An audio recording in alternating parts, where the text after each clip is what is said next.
congratulations, Greg, on making the Tour Championship again. Appreciate it. You, is this something you strive for in the year? Oh, of course. Like, if anyone who signs up for their Tour membership, that's obviously like the goal at the end of the season. And I mean, just to even make the top 12, like, you got to have a good year. You got to at least place in 3 tournaments. So, yeah, it's definitely a goal. I mean, you had a good season, right? So yeah, and you had an exceptional season, right? I mean, you played 4 of the 5 events. You qualified in all 4 of them, and you had deep runs in just about every one. So that. I don't know what else you can say about having a good season, right? No, much better than last year. It's funny how that happens, right? Yeah. I mean, last year you won the Masters Nationals. You know, I mean, that makes a season in itself, right? Yeah. You know, and now this year it's, you know, you have this run in the cash tournaments. You work on your game a lot?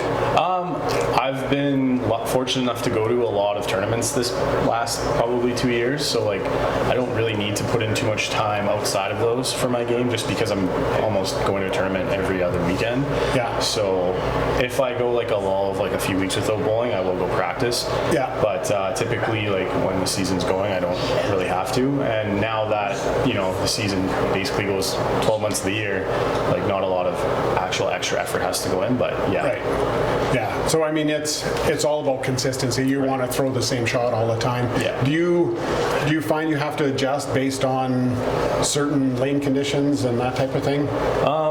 Typically I'm a field bowler, so if I start punching, I just kind of make minor adjustments, and usually it just kind of comes back. Yeah. I get into trouble when no matter where I go, I'm just up the middle, and sometimes that does happen, but typically I'll just, you know, do a small adjustment and it can kind of get me off the head pin. The conditions doesn't really play too much into it, I find. Right.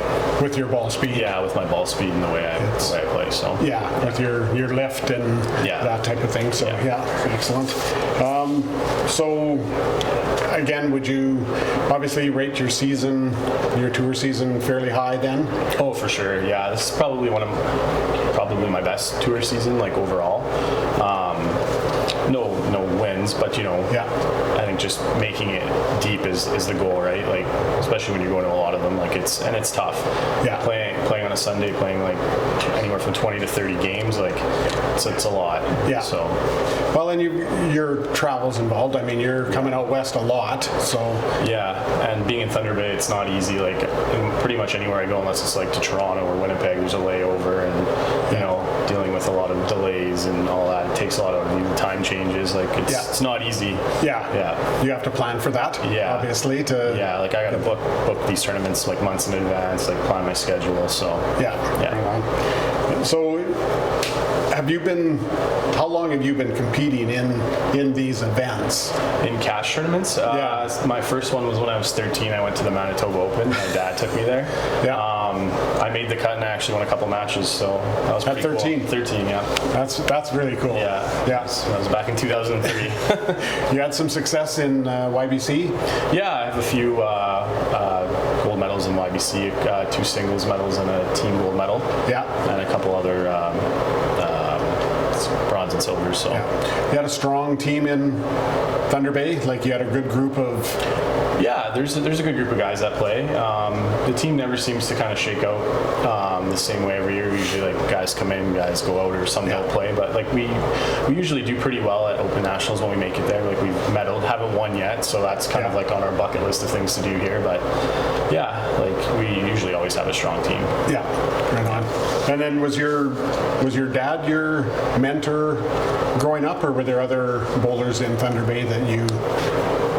Yeah, I would say it was definitely a lot my dad. Like, he's the one who took me to a lot of tournaments. Like, he would bowl in leagues. Like, when I was probably 5, 6, 7, 8, I'd go watch him, and then after I'd play like 3 or 4 games. There'd be times he would take me out to practice, like on my lunch breaks from school. Like, and then, you know, he went to a lot of these tournaments. He's definitely the big reason why I'm so competitive and coming to all these events, and I'm as good as I am at bowling. So I would say he's definitely a mentor. And pretty nice to share it with him, eh? Yeah, for sure. I mean, he probably really enjoys hearing about each of the events. And and he loves watching, like, when he can't make it out anymore. But he'll watch the live streams and cheer me on from home. Yeah, right on. Yeah. So we talked with lots of the bowlers about these formats, and in our tour, and most people are saying they like the variety. Right. Yeah, I agree. I think my favorite's probably like the Autumn Open format or the Red Deer format. I like the grind. It sucks when you run into like a buzzsaw. Yeah. Like what happened to me in Regina. Mark Johnstone shot, I don't know, some crazy triple at me, knocked me out. And then on the other side, I lost like 970 to 970 something. So that makes it tough when you're bowling well and you just lose barely against like a guy who's on fire. So the longer formats where bowling 15 games on Sunday in Calgary and the pods and Red Deer, those would probably be my preference. Because you're rewarded for your consistency and your good play, and I mean yet there's still the match play value to it. So do I need a strike to win 50 more points? Right. Exactly. Right? Yeah. So you get the best of, you get them both there. Eh? Yeah. Good. And so, like, do you have a preference? Teams, singles? It depends. I think I like both for different reasons. Singles it's just kind of like you on your own. You got to do your thing, and you got to prove to yourself that you're able to do it. And then the team is kind of like a different beast. Like you feel like pressure, like kind of like because it's not just you on your own. You got to support your team. And when I feel like when I'm not bowling at my best, like it's letting the team down, and it's like a different feeling, if that makes sense. Well, you're letting down a team rather than just yourself, right? I mean, when you're... That's no problem. I do that all the time, so... No, I get that for sure, right? Okay, well, so your match, you're going to play Parker or Derek Orne, so pins game format. What do you think of that? Just go out there and throw your best shot and get every pin, because you never know, right? Like, definitely don't throw balls away in this format, because anything can happen. Yeah. 15 sometimes is enough, and sometimes even 13 will be enough. Yeah, so. That's exactly absolutely. Yeah. All right. Well, congratulations, Thanks, Greg. Good luck the rest of the way here and next year in the tour. Thanks. Congratulations, Eric. Thank you. Nice bowling. Thank you. So tell me about it. It was an experience, to say the least. Other than 1 year at Open Team Nationals playing the ladder and being Open Singles once playing the singles ladder, I've never actually done bowling per se in the no noise one-on-one in the entire bowling alley format. Yeah. So I was actually really impressed how the nerves stayed in check, and I feel like I actually executed a pretty good game.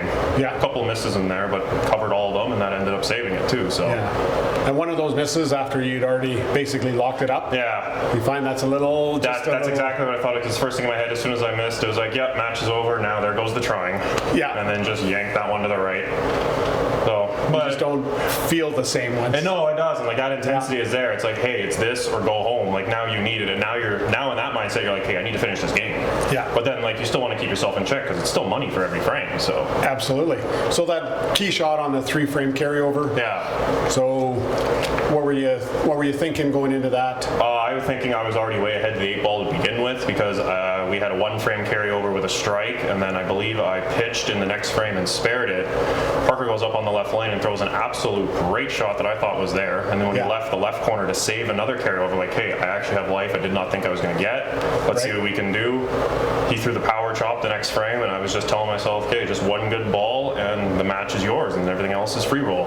Yeah. And then luckily I've got fingers on it because it ended up going a little high, but carried, and it's all that mattered. Right on. Well, congratulations. Good luck the rest of the way. Thank you.